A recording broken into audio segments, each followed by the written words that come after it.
말씀 앞에 서 있는 사람들이란 제목으로 하나님 말씀을 함께 나누겠습니다. 새해를 출발하는 사람들의 대부분의 성도들의 소원이 있다면 새해, 한 번도 안 살아본 새해를 살아가면서 금년에는 평탄하고 형통한 삶이 되면 좋겠다라는 소원들을 가지고 있습니다. 우리는 지난 성구 영신 예배 때 우리 교회를 향한 메시지를 함께 나눌 때 여호수아 1장의 여호수아에 대해서 말씀을 나눴습니다. 여호수아는 이스라엘의 모세라는 지도자가 이제 자기 임기를 끝내고 이제 모세를 이어서 여호수아가 지도자가 되었습니다. 그는 이제 민족을 이끌어가야 할 중대한 일 앞에 희망에 찬, 의욕에 찬 눈빛도 있었지만 한편으로는 내가 과연 이걸 해낼 수 있을까에 대한 두려움도 있었습니다. 그런 여호수아에게 하나님이 친히 권면한 말씀이 여호수아 1장의 말씀입니다. 그 여호수아에게 준 메시지는 세 가지였습니다. 내가 지시한 땅으로 가라.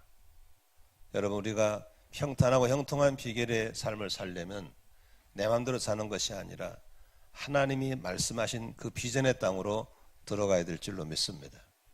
금년 한 해도 기분 내킨 대로 친구 따라 강남 가는 식으로 가지 마시고 나만을 향한 하나님의 비전의 땅으로 들어갈 수 있기를 바랍니다.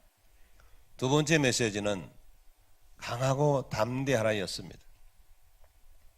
하나님이 함께 하신다고 약속하시면서 강하고 담대하라 했습니다.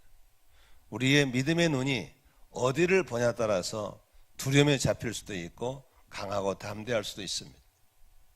베드로처럼 주님만 바라보면 바다 위를 걷는 기적도 있지만 환경을 바라보면 물속에 빠진다는 사실을 기억하고 한 해 동안 주님을 바라보면서 믿음으로 걸어갈 수 있기를 주의 이름으로 축원합니다. 세 번째 말씀에서 여호수아 1장 8절에 하나님은 그렇게 말씀하십니다. 이 율법책을 네 입에서 떠나지 말게 하며 주야로 그것을 묵상하여서 그 안에 기록된 대로 다 지켜 행하라. 그리하면 따라합시다. 내 길이 평탄하게 될 것이며. 식사하고 오시면 꾼소리를 하세요. 네가 형통하리라. 그렇죠. 우리가 말하는 평탄하고 형통한 길은 바로 하나님 말씀과 가까이 할 때 나온다고 했습니다.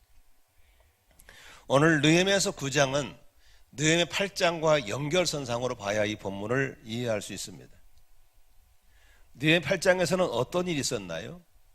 그들이 무너진 예루살렘 성벽을 회복하고 포로의 삶을 청산하고 돌아와서 가족들과 만나게 되었고 한 가족이 살게 되어서 이제 외적으로는 무너진 성도 회복되었고 가족들과 함께 살게 되었고 정든 고향 땅에 살게 되었고 모든 게 갖춰졌습니다.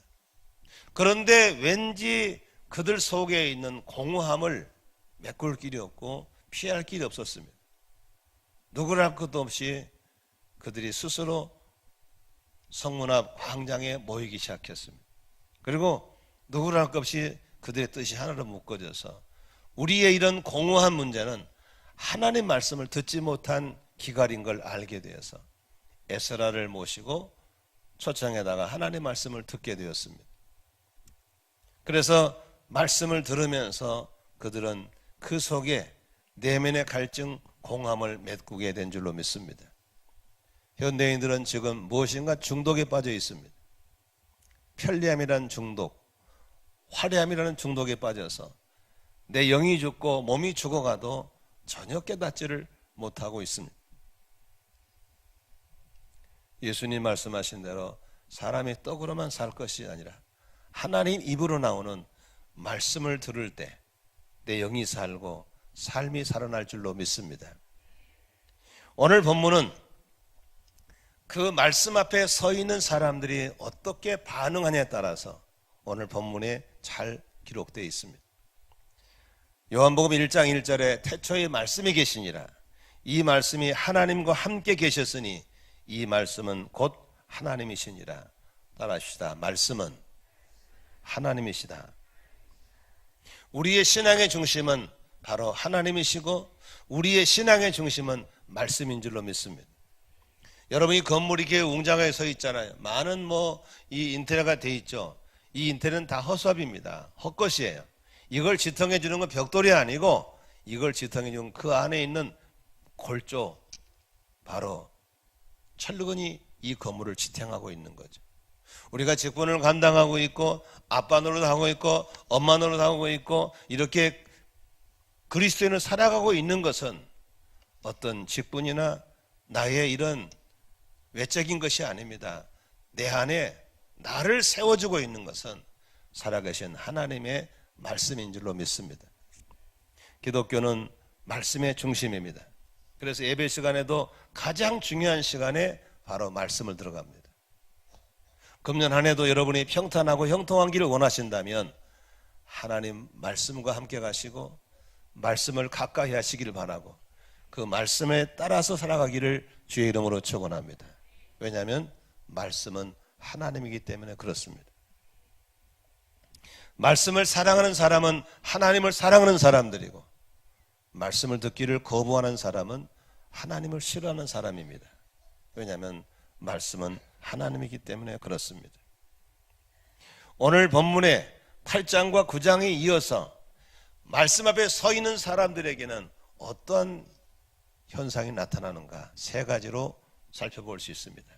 첫 번째로 말씀 앞에 서 있는 사람들의 반응은 죄와의 삶, 과거의 철저한 단절을 보여주고 있습니다. 오늘 9장 1절과 2절을 함께 봉독하도록 하겠습니다. 어떻게 단절하는가 보세요. 시작. 그달 29날에 이스라엘 자손이 다 모여 금식하며 굵은 베옷을 입고 티끌을 무릅쓰며 모든 이방 사람들과 절교하고 서서 자기의 죄와 조상들의 허물을 자복하고 그랬습니다. 말씀은 하나님이시기 때문에 말씀이 전파되는 곳에 말씀을 아멘으로 듣는 곳에 누가 오세요? 하나님의 성령이 임하신 줄로 믿습니다. 성령이 임하면 그분이 빛으로 오셔서 지은 죄들이 생각이 나고 말씀을 듣다 보면은 잘못한 걸 깨달아지기 시작하고 말씀을 듣다 보면 내가 왜 망하고 있는지, 왜 내가 이 병고에 시달리고 있는지, 내가 이런 어려움을 겪는지를 깨달아지는 역사가 일어나는 것입니다. 왜냐하면 말씀의 하나님이시기 때문에 우리 가운데 빛 가운데로 오시는 줄로 믿습니다. 말씀은 거울이기 때문에 말씀 앞에 서면은 안 보이던 거, 몰랐던 걸 보게 되는 겁니다. 이사야서 6장 5절에 보면은 이사야라는 사람이 하나님의 성전에 갔을 때 하나님의 영광이 임재하니까 제일 먼저 깨달은 게 뭔지 아세요? 복 받는 길이 보이는 게 아니에요. 병 나는 게 보이는 길 아니에요. 6장 5절에 이렇게 써 있습니다. 화로다. 나여 망하게 되었도다. 나는 입술이 부정한 사람이요 나는 입술이 부정한 백성 중에 거주하면서 만군의 여호와신 하나님을 배웠도다. 내 입이 방정맞고 그런 사람들과 함께 살았던 자신의 죄가 보이면서 오매 나는 망하게 됐네. 아이고 나는 큰일 났네. 이게 발견되는 겁니다. 나는 우리가 예배할 때 하나님의 영광이 임하고 말씀을 들을 때 하나님의 성령이 임재하고 여러분 성경을 통독할 때 묵상할 때 하나님의 영이 임하심으로 그런 나의 망해가는 이유, 병들어 죽어가는 이유, 내가 이렇게 어려움 당하는 이유가 발견되어지기를 주의 이름으로 축원합니다. 베드로가 예루살렘에서 말씀을 전할 때 사람들이 베드로의 설교를 들으면서 마음에 찔렸다고 그랬습니다. 왜 찔립니까? 히브리서 4장 12절에 보니까 하나님 말씀은 살았고 운동력이 있어서 좌우 날선 어떤 것보다도 예리해서 혼과 영과 관절과 골수를 찔러 쪼개서 들어가는 말씀의 검이기 때문에 내 마음에 찔림이 온 줄로 믿습니다. 반응이 오는 거예요. 반응이. 이번에 대성고등학교 학생들 고3 아이들이 강릉에 MT 갔다가 가스를 들이마셔가지고 3명은 죽고 7명이 살아서 병원에 갔잖아요. 다 이제 중독돼 버렸어요. 근데 뉴스에 무슨 뉴스가 나오냐면 아이들이 감각이 살아나고 있습니다. 뭐가 살아나요? 감각이. 찔르면 움찔거리고 꼬집으면 움틀거린다 이거. 여러분 이렇게 앉아있지만 죽은 영혼이 있고 살아있는 영혼이 있어요. 뭘로 알 수 있습니까? 하나님 말씀을 들을 때 반응이 있는 사람, 이게 살아있는 희망이에요. 전혀 반응이 없고 아멘도 없고 듣지도 않고 앉아서 핸드폰 하다 가고, 이게 죽은 영혼이죠. 망한 영혼이고 지옥 갈 영혼이죠. 그런데 감각이 있다는 거예요. 국민들이 얼마나 좋아하는지 몰라요. 우리 애들 살겠다. 그러다가 고압 산소통에 들어가서 도끼를 뽑아내고 치료하면서 이제 다음 주면 우리 애들이 다 태어난다고 그럽니다. 아멘이시죠? 나는 여러분들이 하나님 말씀을 들을 때 그렇게 반응이 있는 그런 역사가 있기를 바랍니다. 제일 처음에 반응이 뭡니까? 내가 망하는 이유, 내가 죽어가는 이유, 내가 그렇게 즐겁게 삶을 살고 있는 이유를 발견한 거예요. 그게 뭐냐면 죄 때문입니다. 죄가 원인이에요. 죄 때문에 마귀 역사하고, 죄 때문에 죄가 들어오고, 죄 때문에 병이 들어오고, 죄 때문에 저주가 들어오고, 죄 때문에 죽어가는 거예요. 이 죄를 차단해야 될 줄로 믿습니다. 그래서 어떻게 차단했습니까? 1절에 보니까 어떻게 했어요? 그들은 모여서 금식했습니다. 굵은 베옷을 입었습니다. 티끌을 무릅썼습니다. 요새는 좀 그렇지 않지만 예전에는 부모가 돌아가시면 무슨 옷을 입어요? 굵은 삼베옷 입잖아요. 그것은 내가 우리 부모를 잘못 모셔서 부모가 죽었습니다는 회개의 모습으로 볼 때 베옷을 입었거든요. 우리가 이렇게 마음을 찢고 하나님께 제일 먼저 해야 될 게 말씀 앞에 서 있는 반응이 바로 회개로 이어져야 될 줄로 믿습니다. 그런데 회개는 죄를 차단하는 거거든요. 죄 때문에 망하는 거기 때문에. 근데 어떤 죄를 차는가? 오늘 2절에 보니까 3가지 죄를 차단하고 있습니다. 나는 여러분들이 금년에 평탄하고 형통한 길을 받기 원하고 회복을 원하신다면 이 2절의 말씀 붙잡기를 바랍니다. 첫째로 2절 같이 읽습니다. 시작. 모든 이방 사람들과 절교하고 서서 자기의 죄와 조상들의 허물을 자복하고. 여기서 보면요, 이스라엘 백성들이 어떻게 죄를 차단하냐면 이방 사람들과의 관계를 절교했다 그랬습니다. 저는 우리 교우들 보면서 악순환이 반복되는 성도를 종종 봅니다. 맨날 다람 쳇바퀴든 그냥 그게 반복이 돼. 이게 계속 그냥 회개했다가 또 짓고 회개했다가 또 짓고 흰옷 입고 엎어있다가 또 씻고 또 넘어지고 계속 반복되는. 그래 왜 그럴까 봤을 때 그 삶을 치고 들어오는 죄를 차단하지 못하는 거예요. 죄송합니다만 그런 분들의 공통점이 있습니다. 안 믿는 친구가 너무나 많습니다. 동창회니 무슨 개모임이니 학부형 모임이니 다양한 불신자들과의 친밀한 교제한 사람들, 이런 분들은 죄가 끊어지지 않습니다. 악순환입니다. 저도 초등학교, 중학교, 고등학교, 대학교 동창들 연락 옵니다. 만나자, 송년회다 와라, 네 보고 싶어 한다. 저는 진짜 그런 줄 알았어요.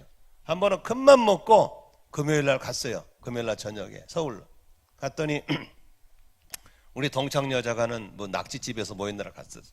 한 20명 이상 모였더라고. 갔더니 뭐 목사 친구 왔다 박수를 치고 좋아하더라고요. 근데 앉아있는데 너무 힘든 거예요. 술 먹지, 담배 피우지, 뭐 음담패설하지, 동창들 만나니까 못할 말이 없지.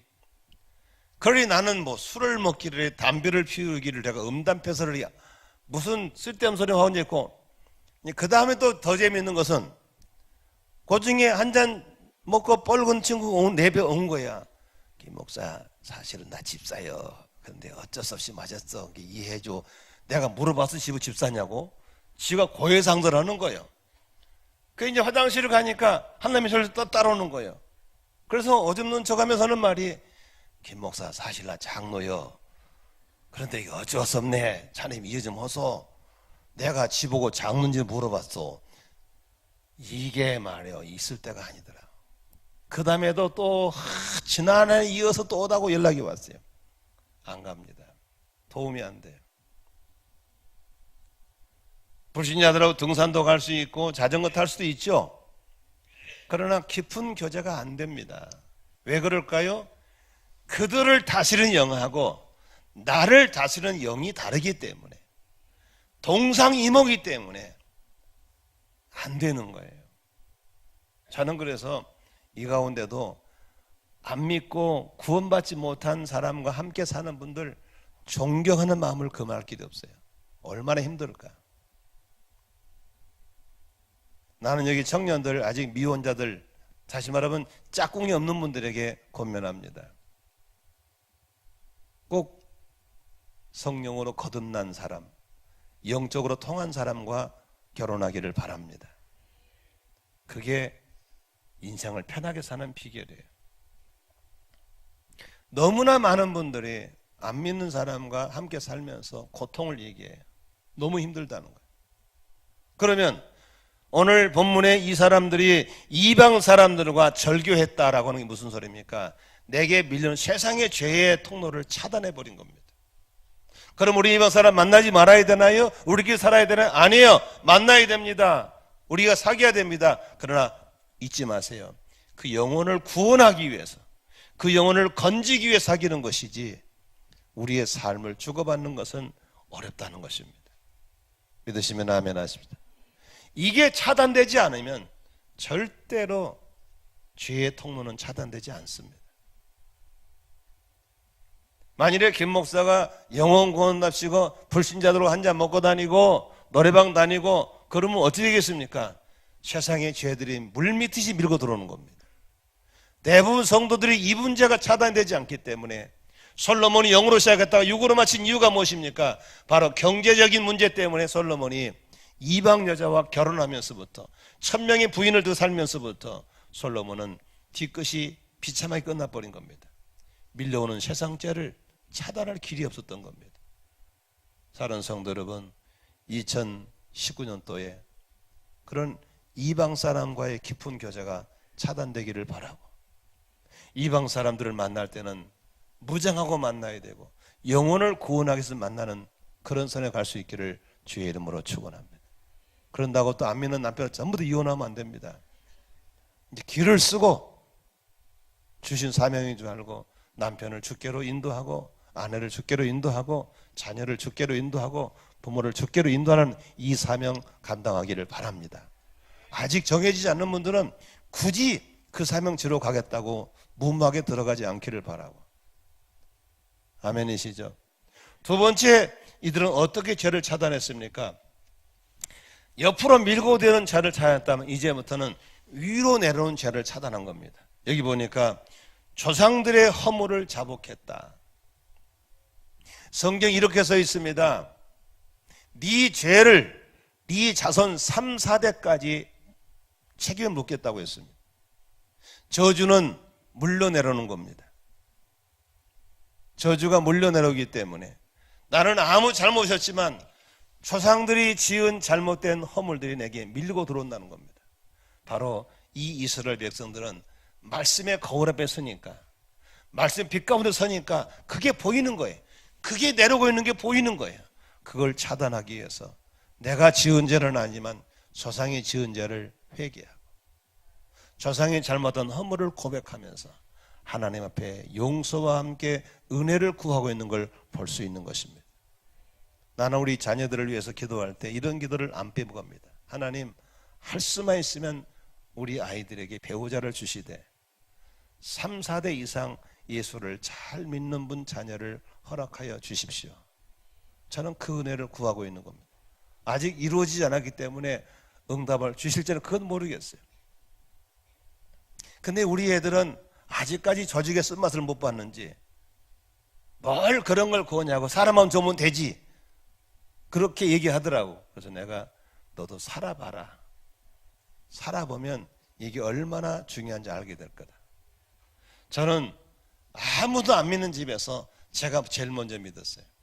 그러니까 우리 집안의 일대죠. 그런데 목회를 하면서 3대, 4대, 5대째 목회하는 집안 자제분하고 저의 목회는 너무너무 차이가 났어요. 그 친구들은 땅지고 헤엄치기라면 나는 풍랑을 헤쳐나가야 되는 험난 산 중이었어요. 언제나 정신차려야 되고 깨어 있어야 했어요. 그런데 우리 애들은 그나마 다행히 할머니 권사, 아버지 목사, 그 다음에 3대지니까 그나마 쓴물이 많이 정리된 가운데 살게 되는 속이나 알아라. 근데 애들이 그 고마운 줄을 몰라요. 나는 여러분들이 여러분 때에 그 쓴물이 차단될 수 있기를 주의 이름으로 축원합니다. 예수님이 나무의 십자가 달리심으로 저주를 도말하시다 그랬거든요. 그러므로 우리 때에 저주가 도말돼 버리고 내 사랑하는 자녀들에게 이 쓴물이 물러가지 않도록 정신을 차리고 신앙생활 해야 될 줄로 믿습니다. 어떻게 그렇게 지저분하게 신앙생활 하는지. 그물이 그물이고 그물이 그물이요. 안타까워요. 여러분 때 싹 끊어버리기를 주의 이름으로 축원합니다. 다시는 이런 신앙 물려주지 않으리라. 내가 이렇게 하는 걸 절대로 물려주지 않으리라 결심을 하고 예수의 이름으로 저주가 차단되고 여러분을 통해서 아브라함의 축복이 흘러갈 수 있기를 주의 이름으로 축원합니다. 이게 중요한데 그렇게 속에 있는 죄의 근성, 죄의 DNA를 못 이기고 그렇게 쓴물을 벌컥벌컥 마시고 그 쓴물을 자식에게 물려주는 초라한 부모가 되면 안 된다는 것을 믿으시기를 바랍니다. 아멘이시죠? 이들이 무슨 허물을 고백했겠어요? 이스라엘 백성들은 우상을 섬기고 불순종하면서 바벨론 포로로 잡혀가가지고 70년 동안 개망식에 당하가지고 돌아온 사람들이거든요. 이걸 역사적으로 너무나 잘하는 사람들이 이제 그 조상으로부터 물려온 쓴물들을 정리하고 있는 겁니다. 여러분, 정신을 바짝 차리셔서 내 자식들에게 이런 불신앙과 불순종과 저주와 쓴물들을 물려주지 않기를 주의 이름으로 축원합니다. 자랑스러운 부모, 존경받을 만한 부모가 되어서 자식들에게 그렇게 물려줘야 돼. 어제 미국의 어스틴에서 늘 푸른 교회라는 목회를 하고 있는 정기영 목사님의 인터뷰를 봤습니다. 어떻게 그렇게 예수를 참 잘 믿고 그렇게 목회를 잘 하시는지. 알고 보니까 아버지가 장로님이셨더라고요. 장로님이 교회를 섬기는데 교회가 복음적이지, 자기 섬기는 교회는 복음적이지 못해요. 그러니까 아버지가 그 아들을 예수 연단으로 보내더라고요. 거기 DTS를 마치고 거기서 예수를 만나요, 아들이. 그리고 거기서 헌신해가지고 남아공에 선교사를 갔다가 안식년 때 미국에 가서 안식년을 보내고 있는데 그 교회에서 한 교회에서 섬기는 가운데 그게 목사님이 갑자기 내가 목회를 더 이상 못하겠다. 당신이 목회하라고. 그래서 15명 물러받은 그 교회에서 목회를 하는데 하나님이 하늘문을 열어주는 거예요. 그래서 얼마나 아름다고 큰 교회로 성장했는지 많은 분들이 어스틴에 가면 그 교회를 탐방하러 가요. 그 인터뷰를 들으면서 저 사람은 그냥 하늘이 열렸구나. 아멘이시죠? 어떻게 저렇게 좋은 사모 만나가지고 저렇게 깨가 쏟아지는 목회를 할 수 있을까? 여러분, 남들이 받는 은혜는 부럽죠? 그냥 오는 게 아닙니다. 차단하시기를 주의 이름으로 축원합니다. 옆으로 새는 걸 차단하고 위로는 죄와의 싸움에 이기지 못하면 절대로 하늘은 열리지 않습니다. 죄와 싸우지 않으면 절대로 평탄하고 형통한 길은 주어지지 않습니다. 세 번째로 뭘 회개했나요?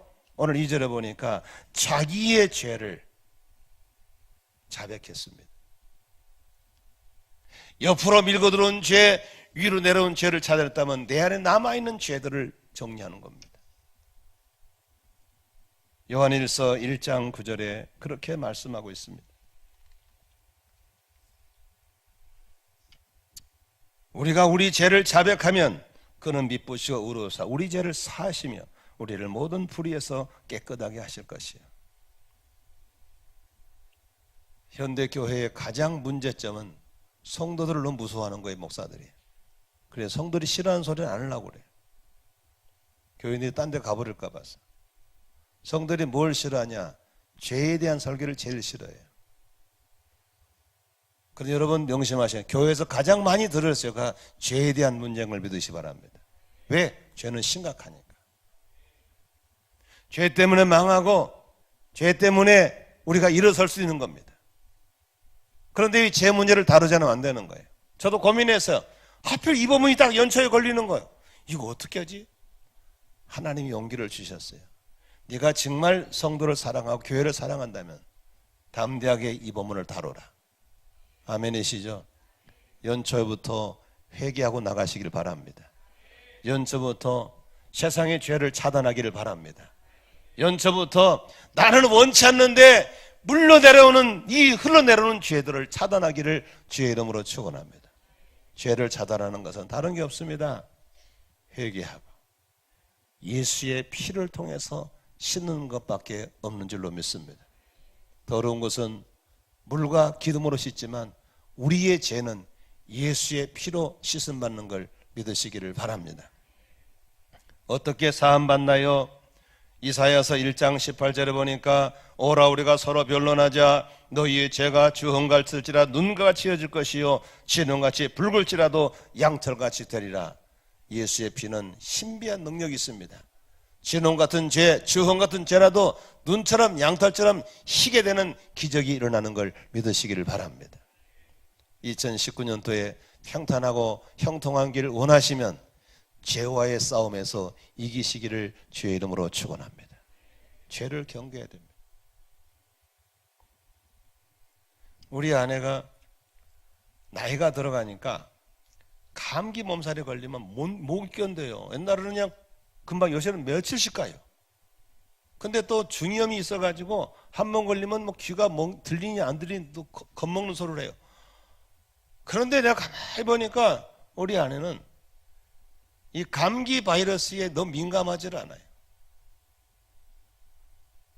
제가 내과 의사 친구 하나 있거든요. 그 친구는 겨울 내내 감기 환자만 돌보더라고. 근데 감기 안 걸리더라고. 그래서 내가 물어봤어요. 야, 너는 어떻게 감기를 안 걸리냐 했더니 비결이 있대. 그거 가르쳐주라 했더니 간단한 거래. 겨울에 감기 안 걸리고 나시면 아멘 해보세요. 간단하더라고. 뭐냐면 손을 잘 씻어요. 그 사람들은 환자 만나면 바로 손 씻으러 가더라고. 이게 항상 이 경계예요, 손에 대해서. 근데 우리 아내 보니까 손 씻는 게 시원찮아. 대충 오고 가, 대충 오고. 유치원에 가보면 손 씻기 어떻게 가르치는가? 손가락 사이를 문지르세요, 끝을 문지르세요. 이게 가르치잖아요. 저는 이렇게 성도들과 악수하잖아요. 저는 그대로 가서 바로 손 씻습니다. 왜? 내가 또 누구 악수하면서 어떻게 했는지 모르기 때문에. 손을 하루에 몇 번 씻는지 몰라요. 그래서 내가 여보, 당신은 누구보다 감기 걸리면 안 되니까 손 좀 잘 씻어라. 요새는 잘 씻는 것 같아요. 저희 아는 목사님, 성결교 목사님 한 분은 이 B형 간염이 있는데 항체가 안 생겨요. 이 사람은 걸리면 이제 죽는 거야. 그러니까 이 사람은 항상 안 보이는 병과 싸우는 거야. 어디 가든지 이 치약 쓸 때 있잖아. 반드시 끝분을 잘라내버리고 또 쌉니다. 우리는 바로 쩌잖아요. 왜? 숟가락도 마찬가지고 언제나 깨어있어. 자기는 항체가 없기 때문에 그걸 깨어서 긴장하는 거예요. 나는 여러분들이 우리가 신앙생활 하면서 복받기를 원하고 평탄하게 원하고 형통하게 원하면 가장 깨어있을 게 죄에 대해서 깨어있기를 주의 이름으로 축원합니다. 죄가 제일 무서운 거예요. 안 보이는 죄, 내는 남아있는 죄성들, 밀려오는 죄성들, 내놓는 죄성들, 이 죄와의 싸워서 이기면 그 사람 신앙생활이 되는 거예요. 아멘입니까? 죄는 수면에 들어왔다면 뒤집어 놓고 난리칩니다. 금년에 우리가 겨울에 건강하게 보내시려면 그런 감기를 이길 수 있는 항체도 있어야 되겠지만 그런 손식이 기본 예의를 잘 지키셔서 감기 걸리지 않고 사시기를 주의 이름으로 축원합니다. 특히 저처럼 공인들은 감기 걸리면 안 되잖아요. 여기 어린이 선생님들도 어린 선생님들은 감기 걸리면 안 되잖아요. 마찬가지로 우리 예수 믿는 사람들은 죄와의 싸움에 깨어있기를 주의 이름으로 축원합니다. 그런데 젊은이들 보니까 안 깨어있어. 영화 아무거나 보러 다니고 아무나 만나고 다니고 아무나 들락거리고 걸리게 돼 있어요. 영화도 좀 골라서 봤으면 좋겠고 친구도 좀 분별하며 사귀면 좋겠고 아멘이시죠? 좀 더 깨어있다면 내려오는 죄도 차단하시고 들어온 죄도 차단하시고 내 안의 죄도 정리하셔서 언제나 내 안에 거룩한 영으로 충만하기를 바라고 하나님의 말씀 앞에서 서서 우리가 나아가면 반드시 금년 한 해 하나님이 축복하시고 우리에게 새로운 은혜를 주실 것을 믿으시기를 바랍니다. 두 번째로 말씀 앞에 서 있는 사람의 반응은 어떻게 반응이 나타날까? 오늘 3절을 보겠습니다. 시작. 이날에 낮 4분의 1은 그 제자리에 서서 그들이 하나님 여호와의 율법책을 낭독하고 낮 4분의 1은 죄를 자복하며 그들의 하나님 여호와께 경배하는데, 여러분 말씀은 살아서 움직이고 역사하는 능력이 있는 걸 믿으시기 바랍니다. 말씀이 우리 속에 들어오면 우리는 가만히 못 있어요. 반응하게 돼 있어요. 찔리든지 고소하든지 시원하든지 반응하게 돼 있다고 말이에요. 아멘. 어떻게 반응한가? 8장을 볼까요? 한번 앞으로 넘겨보세요. 8장 6절에 8장 5절 6절 한번 같이 읽겠습니다. 시작. 에스라가 모든 백성에 서서 그들 목전에 책을 펴니 책을 펼 때 모든 백성이 일어서니라. 경외심이죠. 6절 시작. 에스라가 위대하신 하나님 여호와를 송축하며 모든 백성이 손을 들고 아멘 아멘 하고 응답하고 몸을 굽혀 얼굴을 땅에 대고 여호와께 경배하니라. 여기 보세요. 말씀은 살아있고 운동력이 있잖아요. 그렇죠? 말씀이 내게 딱 오니까 어떻게 반응해요? 첫째로 6절에 보니까 백성이 손을 들어요. 말씀이 좋으니까. 그 다음에 말씀이 마음에 와닿으니까 뭘 해요? 아멘 아멘을 해요. 그렇죠? 말씀이 좋으니까 얼굴을 땅에 대고 하나님께 경배를 시작해요. 여러분 이게 바로 살아있는 신앙의 말씀의 역사는 반응인 걸 믿으시면 아멘 하십니다. 무슨 부처님처럼 눈도 안 움직이고 가만히 있다가 나가요. 나는 저는 내 말을 듣고 있는지 지금 안 듣고 모르겠죠. 그건 거짓 경건이에요. 속으면 안 됩니다. 우리는 그동안에 불교 400년, 유교 600년, 1000년의 이런 우상숭배의 나라에 살면서 이 나라는 거짓된 경건에 많이 속고 살았어요. 그래서 양반은 피죽을 끓여 먹어도 이를 쑤시며 나와라, 이런 거짓말이 있어요. 그래서 지금도 우리는 그런 거짓된 경건 속에 있기 때문에 자기만의 경건의 기준이 있어요. 그러나 여러분 이제 그런 공자가 죽어야 나라가 살듯이 우리의 경건인 그게 경건에 하나님 말씀에 반응한 걸 경건인 걸 믿으시 바랍니다. 은혜가 되면 아멘 하시고 좋으면 손들어 찬양하기도 하시고 손뼉치며 찬양하기도 하시고 아멘. 이게 예배인 거예요. 예배가 뭐예요? 하나님께 대한 반응이 예배인 걸 믿으시 바랍니다. 앞에 나와는 예배가 아니에요. 여러분도 같이 찬양하고 손 들고 아멘하고 이게 바로 예배인 걸 믿으시 바랍니다. 그러므로 여러분 우리의 예배는 바로 하나님의 말씀 앞에 거룩한 진동 그 반응이 예배인 거예요. 제자훈련을 제일 먼저 시작하신 오카노 목사님이 그런 말 자주 하셨어요. 이 교회가 제자훈련이 제대로 되는가 안 되는가 뭘 보면 아냐? 예배를 보면 안다. 다시 말하면 그 말씀에 반응하는 거 보면 안다는 거예요. 우리가 상공부를 마쳤다. 그 사람이 상공부를 제대로 하는 건 뭐면 예배 드리는 거 보면 알 수 있는 거예요. 맨날 지각한 사람이 어느 날 지각 안 해요. 왜? 말씀이 잡아주니까.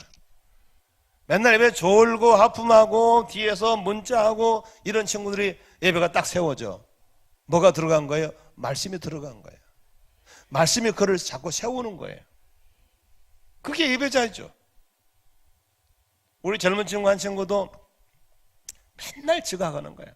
안 나와버리고 지각해버리고 대책이 없어. 그 친구 부모가 교회 나오니까 나오는 거예요. 그 친구는 부모 죽으면 교회 떠날 놈이에요. 근데 어떻게 하다가 생명의 삶 공부 왔어. 거기서 주님 만나는 거예요. 그런데 제일 먼저 달라지는 게 예배가 달라져요. 앞자리를 안 놓쳐요. 딱 서서 예배 드려요. 어느 날 보니까 봉사 겸 예배 드려. 그래서 내가 야, 봉사 예배는 구별해야 돼. 너 그럼 네가 신앙에 죽어. 우리 게 아무개도 방송 담당이었는데 예배 겸 방송하니까 둘 다 죽었어. 지금도 안 나와. 그랬더니 그 말 알아듣더라고. 1부 예배 딱 예배 드리고 2부 봉사 들어가고 2부에 봉사하면 1부 예배 드리고. 이게 뭐가 들어가니까 말씀이 들어가니까 그 말씀에 대한 반응이 오더라고요.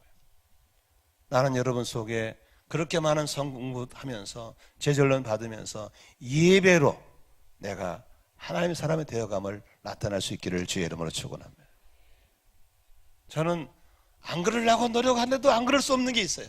그게 뭐냐면 지각한 사람 숫자를 세는 거예요. 일법에 보통 4-5명씩 지각합니다. 2부는 보통 한 12-13명씩 지각합니다. 오늘은 좀 더 많더라고요. 저는 그분들을 볼 때마다 안타깝죠. 아니 대통령 만나러 온다면 새벽까지 일어나가지고 몇 시간 전화 기다리고 있을 건데 하나님을 뵈러 오면서 어떻게 그렇게 지각을 밥 먹듯이 할까? 너무 이물올까? 만만할까? 나는 그게 아니라고 생각합니다. 그런데 가끔 지각이 아니라 지각하신 분들은 거의 그렇게 상적이 지각하더라고. 하나님 저분을 불쌍히 여기셔서 저 속에 하나님 말씀이 들어가서 신앙에 세워지게 하시고 그 말씀에 반응하는 자가 되게 하여 주시옵소서. 들을 때 깨달아지면 아멘도 하게 하시고 그 말씀이 심령 골수를 찔러서 수술하여 주시옵소서. 바로 이 사람들은 하나님의 말씀 앞에 서서 그들이 예배자가 되어가는 걸 볼 수 있어요. 나는 여러분 금년에 하나님이 찾으시는 예배자가 됐으면 좋겠습니다. 여러분 교회가 부흥되기 원하면 아멘 하십시다. 여러분 부흥은 그냥 오는 게 아닙니다. 반드시 예배가 회복될 때 진정한 부흥이 올 줄로 믿습니다. 나는 여러분들이 예배 때마다 하나님 말씀을 듣고 감동을 받고 하나님을 경험하고 하나님 임재를 경험하고 병이 낫고 문제가 해결되는 그런 역사가 있다면 우리의 신앙생활에 부흥은 저절로 일어날 줄로 믿습니다. 귀 막고 앉아서 아무런 생각 없이 듣고 이 내려가다가 다 잊어버리고 이렇게 해서 무슨 일? 그 고통스러운 게 왜 합니까? 예배의 부흥, 예배와 부흥이 금년에 여러분에게 주어지기를 바랍니다. 지금 성경 통독을 한 70-80명 정도가 출발을 하고 있더라고. 말씀을 읽으면서 그리고 묵상한 걸 기록하면서 달마다 말씀이 나를 잡아가고 말씀이 나를 이끌어가는 삶을 통해서 예배가 회복되고 평탄하고 형통한 길이 주어질 줄로 믿습니다. 마지막 세 번째로 오늘 4절 볼까요? 4절에 보니까 이런 말씀이 있습니다. 레위 사람이 여호와이죠. 이 사람들이 단에 올라서 큰 소리로 그들의 하나님 여호와께 부르짖었다 그랬습니다. 말씀이 들어가니까 심령이 살아나고 말씀이 들어가 힘이 생기고 말씀이 들어가니까 문제가 보이기 시작하고 말씀이 들어가니까 길이 보이기 시작하고 말씀이 들어가니까 살아갈 길이 보이는 거예요. 누구나 교단과 교파를 초월해서 말씀 들어가니까 찬양이 커지기 시작하고 기도대로 커지기 시작하고 살아나는 역사가 일어나는 줄로 믿습니다. 에스겔 37장에 보니까 어느 날 에스겔 선지자에게 하나님 말씀하십니다. 환상을 보여주면서 뭐가 보여요? 완전히 해골들로 가득 찬 골짜기가 보이는 거예요. 에스겔아, 이 해골들이 능히 살겠느냐? 에스겔이 하는 말씀이 하나님은 할 수 있습니다. 그렇다면 내 말을 대언해라. 하나님 말씀을 대언했더니 어디선가 희한한 생기가 쫙 불어오더니 뼈와 뼈들이 툭툭툭 맞추는 거예요. 에스겔아, 이 뼈들이 능히 살겠느냐? 하나님은 할 수 있습니다. 내 말을 대언해라. 하나님 말씀을 대언했더니 그 해골들 뼈들 속에 가죽이 쫙 입히고 살이 입히더니 살겠느냐? 하나님 말씀 대언했더니 그 속에 생기가 다 들어가니까 그 해골들이 나서 큰 군대가 되는 걸 볼 수 있는 거죠. 여러분, 한국교회가 사는 비결이 무엇입니까? 말씀이 살아야 됩니다. 여러분의 개인 신앙에 사는 비결이 있습니까? 말씀과의 만남이 이루어져야 될 줄로 믿습니다. 저는 기도합니다. 하나님, 내가 그저 외치는 울리는 광야의 소리가 아니라 제가 말씀을 전할 때 그 말씀이 저들 사이에 들어가서 해골처럼 죽어가는 영혼이 살아나게 하시고 가죽이 피고 살이 들어가고 생기가 들어가서 군대가 되게 하여 주시옵소서. 군대가 되게 하여 주시옵소서. 우리는 교단, 교파, 교리에 묶이면 안 됩니다. 하나님 말씀이 나를 세워나가야 될 줄로 믿습니다. 저는 매주 수요일이면 CBSI라는 성공 모임을 제가 인도합니다. 우리 목사님 사모님 10명이서 모여서 수요일날 오전에 저희 교회에서 모임을 갖습니다. 그런데 저희 모임 가운데 저만 오순절 출신이고 나머지는 고신, 합신, 또 뭐 합동 이런 분들입니다. 그분들은 이미 출발부터 교리적인 모여서 조용한 경건, 묵상기도, 소리를 안 내는 사람들로 부장된 사람들입니다. 그러나 여러분, 저희들은 지금 느헤미야를 마치고 사도행전 하고 있거든요. 그 속에 말씀이 들어가니까 통성기도하고 찬양하고 기도가 터지고 찬양이 터지고. 아멘이시죠? 아무 소용없어요. 거짓된 경건이에요. 나는 여러분 금년에 말씀을 만남으로 가슴이 뜨거워지기를 바라고, 기도가 터지기를 바라고, 찬양이 터지기를 바라고, 할렐루야, 하늘을 찢어놓고 갈라놓기를 주의 이름으로 축원합니다. 그런 거짓된 경건에 속으면 안 됩니다. 누가 그런 거짓말을 했어요? 하나님 말씀에 있으면 그 말씀이 우리를 그렇게 기도하게 만들고 찬양하게 만들 줄로 믿습니다. 나는 우리 교회 청년들이 이 본당에 꽉 차서 춤추며 찬양하는 그런 걸 보고 싶어요. 그런 거짓된 문화에 속지 마시고 우리 성도들이 그렇게 찬양하고 기도하는 그런 울림소리 퍼져나오기를 주의 이름으로 축원합니다. 금년에 성경 읽다가 말씀 묵상하다 목사님 설교를 듣다가 은혜 받고 좋아서 춤을 추고 찬양하고 큰 소리로 기도하는 그런 역사가 일어나기를 바랍니다. 말씀 정리하고 마치겠습니다. 오늘 본문은 느헤미야 9장 31절로 연결되어 있습니다. 9장 31절 한번 같이 읽겠습니다. 같이 읽습니다. 시작. 주의 크신 긍휼로 그들을 아주 멸하지 아니하시며 버리지도 아니하셨사오니 주는 은혜로우시고 불쌍히시는 하나님이십니다. 그렇습니다. 말씀 앞에 서 있는 사람들에게 하나님은 금년에 은혜를 부어줄 줄로 믿습니다. 말씀에 서 있는 그 여러분들 하나님이 금년에 불쌍히 여기실 줄로 믿습니다. 아무도 버림받거나 어려움 당하지 않도록 하나님이 은혜를 주실 줄로 믿습니다. 새해 첫 주간 우리는 종교적인 틀을 벗어나서 나를 세우는 하나님이신 그 말씀 앞에 서서 우리가 죄와 싸우고 예배자로 세우기를 바라고 기도하는 사람은 세워져서 여호사가 주셨던 그 권면의 말씀처럼 여러분의 가는 길에 평탄하고 형통하며 많은 영혼을 주께로 인도하고 구원받게 하는 하나님의 사람이 되시기를 주의 이름으로 축원합니다. 기도하겠습니다.